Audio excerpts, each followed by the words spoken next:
आम सहित अच्छा मैडम निधि कुलपति एनडीटीवी इंडिया रो मैनेजिंग एडिटर एवं सारा देशर जड़े जनाशुना वरिष्ठ सांबादिका सीधा सड़क कथा हवा ओडिशा संपर्क में केमिति देखुंत वरिष्ठ सांबादिका एवं ता सहित देखा पचारिबा बुझीबा चेष्टा करवा सांबादिकतार किसी रोचक कथा।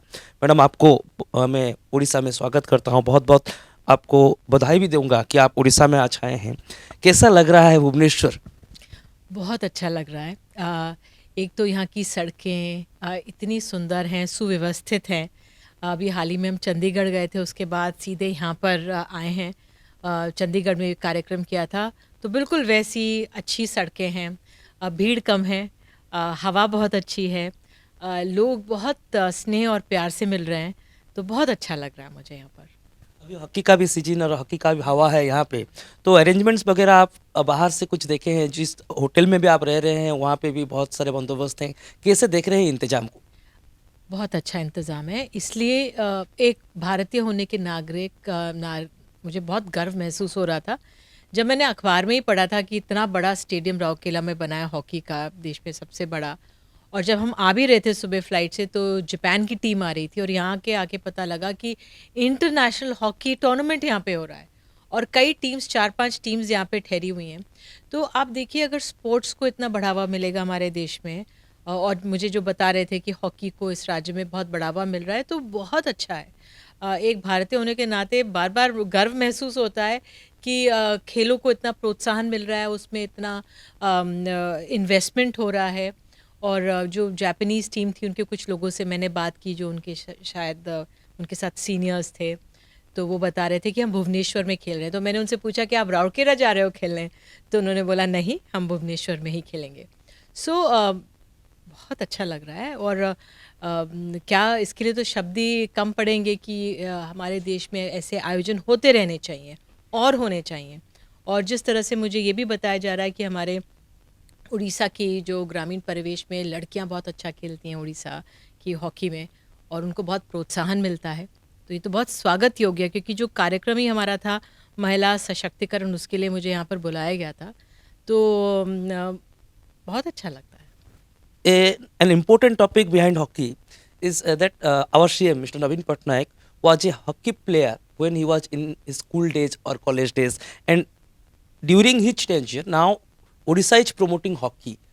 तो सीएम के बारे में हमारे उड़ीसा के जो सबसे प्यारे मंत्री के हिसाब से आते हैं मुख्यमंत्री, क्योंकि वो पास 20-22 साल से ज़्यादा टाइम हो गया अभी भी जो शासन में है, तो उनके परफॉर्मेंस को और उड़ीसा के परफॉर्मेंस को नेशनल मीडिया कैसे जज करता है मैम? नेशनल मीडिया किसी को जज नहीं करता है। और नवीन पटनायक को हम आगे के लिए शुभकामनाएं देंगे। अ, हर नेता जो है वो उसको अपनी जनता का स्नेह मिलता है। जो नेतागण हैं जो चुने इसलिए जाते हैं क्योंकि उनको उनका काम है, कर्तव्य है जनता के लिए काम करना। और अगर नवीन बाबू जनता के लिए काम कर रहे हैं तो उनको चुनाव होता है उनका, बार बार वो चुनकर आते हैं। तो अब देखना है कि अब किस तरह से सशक्त उड़ीसा को वो बना रहे हैं। समाज का क्या हर तबका मजबूती से आगे बढ़ रहा है, और ये हमारे तमाम नेताओं का कर्तव्य है और जिसका वो पालन करते हैं। मैम, अभी 2024 के इलेक्शन के बारे में भी बातचीत शुरू हो चुकी है। ऐसा भी हुआ है उड़ीसा में कि जो केंद्रीय मंत्री हैं धर्मेंद्र प्रधान जी, जो उड़ीसा दौरे में आए हैं, उड़ीसा से ही हैं, वो बोले थे कि अ, थोड़ा आगे पहले से भी चुनाव हो सकता है। इसके जो एक बड़ा वेव क्रिएट हो रहा है, इसको लेकर नेशनल पॉलिटिक्स में क्या चल रहा है अभी मैम? एक सीनियर जर्नलिस्ट के होते हुए कैसे आप नेशनल पॉलिटिक्स को देखते हैं अभी? देखिए, 2024 के चुनावों पर अब सबकी नज़र रहेगी। बहुत अहम होंगे 2024 के चुनाव, और इस बार हमने ये देखा है ख़ास तौर से किस तरह से विपक्ष सक्रिय हो गया है। हम देखते हैं ममता बनर्जी सक्रिय हो गई हैं, बिहार में नीतीश बाबू सक्रिय हो गए हैं। अपने आप में उन्होंने जातिगत जनगणना की बात शुरू की है। मैं यहाँ पर हूँ तो आज शायद शुरू हो गया होगा। कांग्रेस के राहुल गांधी भारत जोड़ो यात्रा 3,500 किलोमीटर की कर रहे हैं। नवीन पटनायक एक प्रोग्रेसिव लीडर के तौर पर अपने जिस तरह से हॉकी खेलों को बढ़ा रहे हैं आगे। तो जो राजनीतिक समीकरण है वो अपने आप में तेज़ी से एक गर्माहट तो आ गई है। 2024 के चुनावों को देखते हुए। अब हालांकि देखना होगा विपक्ष एकजुट हो पाता है कि नहीं, कौन कौन एकजुट हो पाता है, क्योंकि विपक्ष की सबसे बड़ी कमज़ोरी ये है कि वो नेतृत्व कौन करेगा, इसको लेकर शायद पेच फंसता है। लेकिन फ़िलहाल सब अपने अपने खेमे में अपने अपने राज्यों में सक्रिय हो रहे हैं बीजेपी से मुकाबले के लिए। मैम जब 2000 में बीजेपी शासन में आया था, 2000 से 2004 तक, उस वक्त उड़ीसा में भी बीजेपी और बीजेडी का जो रूलिंग पार्टी अलायंस था, और उस वक्त भी हम देखे थे कि एक साल पहले चुनाव हो गया। अभी जब हम पहले टाइम से पहले की चुनाव की बात कर रहे हैं, तो 2004 के दौरान में जिस टाइप का चैलेंजेस था, स्पेशली नेशनल पॉलिटिक्स, पॉलिटिकल पार्टियों को, आप आज को अगर कंपेयर करेंगे हुए तो मुद्दा बदल सकता है, लेकिन उस टाइप का कुछ चैलेंजेस है कि रूलिंग पार्टी के लिए? देखिए, चैलेंजेस तो हर राजनीतिक दल के सामने हमेशा होते हैं, लेकिन किस तरह से उनका सामना किया जाता है ये अपने आप में देखना होता है। बीजेपी एक चुनाव समाप्त नहीं होता दूसरे चुनाव की तैयारी शुरू कर देती है, और राजनीतिक दल किस तरह से अपने राजनीति में आगे बढ़ेंगे या चुनावों की तैयारी कर रहे हैं, वो अपने आप में बहुत अहम हो जाएगा। जैसे जैसे ये तैयारियां आगे बढ़ेंगी, वैसे वैसे हम राजनीति के छात्र हैं, हम तो पत्रकार हैं, तो हम लोग तो देख सकते हैं, परख सकते हैं, देखेंगे। देखिए मैम, आप दिल्ली में जब नेशनल मीडिया से अटैच हैं, तो बहुत सारे सेंट्रल मिनिस्टर, सेंट्रल लीडर्स के बारे में भी आपकी जानकारी बहुत ज़्यादा होगी हमसे। तो उड़ीसा से हैं जो सेंट्रल मिनिस्टर धर्मेंद्र प्रधान जी, उनको अभी पूरा मतलब यहाँ के बीजेपी के चेहरे माने जाते हैं। वो उनका जो परफॉर्मेंस है, उनका जो वे ऑफ पॉलिटिक्स है, दिल्ली के जर्नलिस्ट कैसे देखते हैं? धर्मेंद्र प्रधान को मैंने एक कार्यक्रम किया था 2006 में, युवा सांसद। तब मेरी उनसे पहली बार मुलाकात हुई थी, तो मैंने एनडीटीवी में रहते हुए उनका इंटरव्यू करा था। एक शो था जो तमाम जो नए युवा पहली बार बने सांसद हैं, जो जो चुनकर आए थे, तो उन पे वो कार्यक्रम किया था। तो उनमें से एक धर्मेंद्र प्रधान थे। तो लेकिन ये सबका परफॉर्मेंस है एक्चुअली। जो केंद्र की सरकार है अपने आप में, उसमें प्रधानमंत्री प्रमुख चेहरे हैं। तमाम चुनाव लड़े जाते हैं प्रधानमंत्री के चेहरे पे लड़े जाते हैं। मंत्रीगण अपना काम करते हैं, कैसे काम करें यह आकलन केंद्र सरकार करती है, और ये देखना होगा कि किस तरह से जो जनता है जब वो वोट देने जाती है तो वो समझती है कि कौन सा नेता कितना कार्य कर रहा है। उड़ीसा में आए हैं, specially national media regional matters को, टॉपिक्स को कैसे दिखाता है? क्योंकि देखिए, हम जब हिंदी लैंड की बात कर रहे हैं, तो मध्य प्रदेश हो, छत्तीसगढ़ हो, यहाँ के लोग बहुत हिंदी बोलते हैं, उस टाइप का उनका भाषा है। लेकिन जब हम साउथ को आते हैं, उड़ीसा को आते हैं, यहाँ रीजनल लैंग्वेज का ज़्यादा दबदबा है। तो नेशनल मीडिया में थोड़ा रीजनल टॉपिक और रीजनल न्यूज का स्कोप थोड़ा सा कम हो रहा है क्या, इसके वजह से? रीजनल जो न्यूज़ है ना, वो नेशनल न्यूज़ को बनाता है। आप जो रीजनल जर्नलिस्ट हैं, असली काम आप लोग करते हो। हम लोग तो जो रीजन्स में हो रहा होता है वो दिखाते हैं, उसको डिस्कस करते हैं। और आप लोग कभी ये मत सोचो कि जो नेशनल न्यूज़ है वो अलग है और रीजनल न्यूज़ कमतर है। जो हमारे रीजनल पत्रकार हैं वो बहुत मैं कहती हूँ मुश्किल काम करते हैं। अगर हम सरकार पर सवाल करते हैं, सरकार जो काम नहीं करी जिसके लिए वो चुनी जाती है, तो वो तो रीजनल पत्रकार ही खबर लेकर आते हैं, वही तो हम नेशनल न्यूज़ में दिखाते हैं। तो क्रेडिट भले ही नेशनल न्यूज़ वाले ले लें, लेकिन असली क्रेडिट आप रीजनल पत्रकारों को जाता है, और उसके लिए आप लोगों का साधुवाद। मैम बहुत बहुत शुक्रिया। लेकिन हम देखे हैं पिछले 10, 12, 15 साल से पहले जो स्थिति उड़ीसा में था, यहाँ बड़े बड़े नेशनल न्यूज़ चैनल्स के ब्यूरो ऑफिस हुआ करते थे, उनके ब्यूरो हेड हुआ करते थे, लेकिन वो चीज़ अभी नहीं दिखाई दे रहा है। क्यों ऐसा में? हो सकता है, देखिए रिसेशन आया था, मुझे याद है 2009 में, तो काफ़ी चीज़ें लोगों ने बहुत कम रिसोर्सेज में काम किया, और पिछले कुछ सालों में हमने बड़े मुश्किल हालात से हम लोग भी गुजरे हैं। जो आर्थिक समस्याएं हैं न्यूज़ चैनल्स की बनी रही हैं अपने आप में, शायद इसलिए इसका असर हो। लेकिन अब सोशल मीडिया का ज़माना है। सोशल मीडिया के ज़माने में कोई रीजनल पत्रकार अपने आप को कमतर नहीं करके सोच सकते। वो तो सोशल मीडिया में अपनी खबर डाल देते, वो वायरल हो जाती है।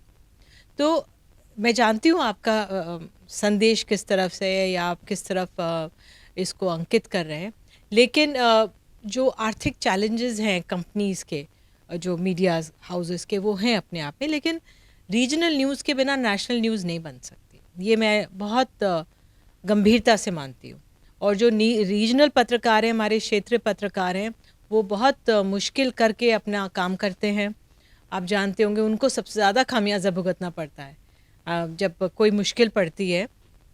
लेकिन केंद्र में जो पत्रकार हैं वो अपने अपना कार्य कर रहे हैं, लेकिन एक बार फिर से आप लोगों को साधुवाद दूंगी मैं अपने कार्य के लिए। हम भी धन्यवाद देंगे। लास्ट वन क्वेश्चन और टू क्वेश्चन में आप बोले थे ना, जब जर्नलिज्म का एक चेंजेस भी आया है 2009 के बाद, तो आप जिस दौर पे जर्नलिज्म शुरू किए, जिस दौर के बारे में आप बोल रहे हैं कि धर्मेंद्र प्रधान जी से जिस दौर में आप भी साक्षात किए थे, उस टाइम का पॉलिटिक्स, उस टाइम की बातचीत, केवल मैं एक मंत्रियों के ऊपर नहीं पूछ रहा हूँ, ओवरऑल पूछ रहा हूँ। और 2023 के जब हम इंटरव्यू ले रहे हैं किसी मंत्री के, केंद्र मंत्री के या मुख्यमंत्री के, तो उस कल्चर में क्या चेंजेस हुए हैं, हमारा वे ऑफ रिपोर्टिंग में क्या चेंजेस हुआ है? देखिए, एक लंबे समय तक तो केंद्रीय मंत्रियों ने हमें तो इंटरव्यू कोई दिया नहीं है ना, हमारे यहाँ तो कोई इंटरव्यू दिया नहीं है। एक दो दिए होंगे, लेकिन वो अपने आप में मैं आपको ये बताऊंगी कि जब मैंने पत्रकारिता शुरू की थी 91 में शुरू की थी, तब ये टेलीविज़न इंडस्ट्री खड़ा नहीं हुआ था, तब प्राइवेट न्यूज़ चैनल्स आए नहीं थे। 1995 में प्राइवेट न्यूज़ चैनल्स आए। 92 में रिपोर्टर थे हम, जो जब बाबरी मस्जिद का हुआ था, ढाई गई थी, तो आपको बताएं कि VHS के टेप होते थे, वो रिकॉर्ड करके हम लोग भेजे जाते थे। फिर 95 में पहली बार प्राइवेट न्यूज़ चैनल को करा, तब हम उसमें थे, तब से अब तक हम चलते चले आ रहे हैं। मैंने कंपनीज बदली थी, लेकिन NDTV में मुझे 20 साल हो गए। पहले लाइव न्यूज़ नहीं होती थी, पहले VHS के बाद VSNL जाना पड़ता था हमें, वहाँ पे टेप डालना पड़ता था। फिर डेफर्ड लाइव शुरू हुआ। डेफर्ड लाइव मतलब कुछ मिनटों के बाद लाइव का ऑप्शन आया, फिर धीरे धीरे करके लाइव आया। आपको याद होगा कि जब ये अमेरिका के ट्विन टावर्स में अटैक हुआ था, तो हम अटैक हुआ, उसके बाद हम एक न्यूज़ पढ़ के चले गए थे। बाद में पता लगा कि दूसरा भी ट्विन टावर है, बिकॉज सब अमेरिका नहीं गए थे, तो दूसरे टावर पर अटैक हुआ, तब पता लगा ये ट्विन टावर्स थे। तब लाइव न्यूज़ का ज़माना था, तब से। तो मेरा मतलब ये है कि न्यूज़ बहुत बदली है, बहुत फला फूला, बहुत अच्छा हुआ, ये पूरी इंडस्ट्री बनी, लाखों लोगों को इसने नौकरियां दी, बहुत लड़कियों को इसने नौकरियां दी। लेकिन हम उस दौर से भी गुजरे अब हाल में, जब आप अगर सवाल उठाते हैं तो उसको गलत से समझा जाता था। आरोप लगाए जाते थे कि आप तो एक की तरफदारी कर रहे हैं, जबकि पत्रकारिता में अपने जो सरकारों पर सवाल उठाना कोई गुनाह नहीं होता है। हमने कोल स्कैम जब हुआ, 2G स्पेक्ट्रम हुआ, तब तमाम सवाल उठाए थे, प्रधानमंत्री पर भी सवाल उठाए थे।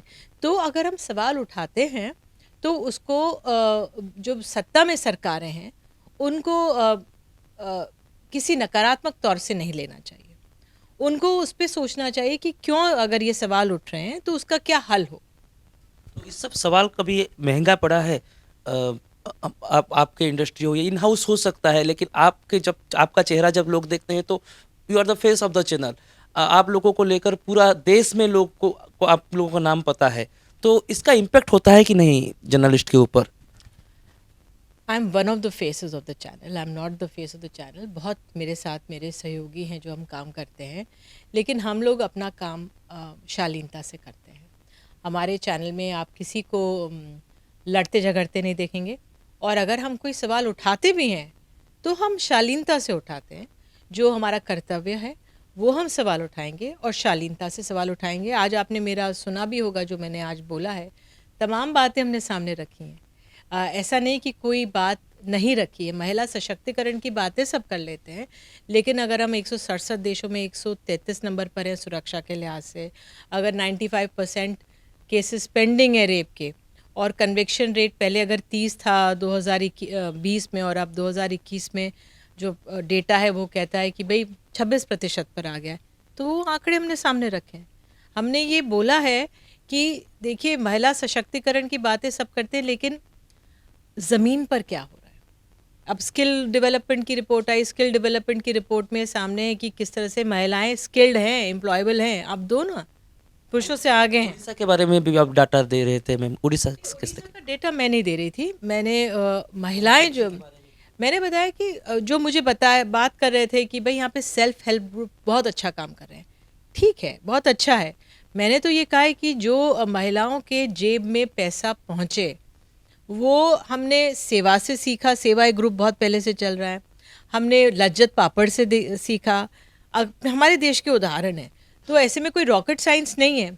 हमारी महिला बहुत हुनरमंद है, उनको सिर्फ लिंकेज चाहिए मार्केट से, वो अभी तक ठीक से ज़्यादा नहीं हो पा रहा है।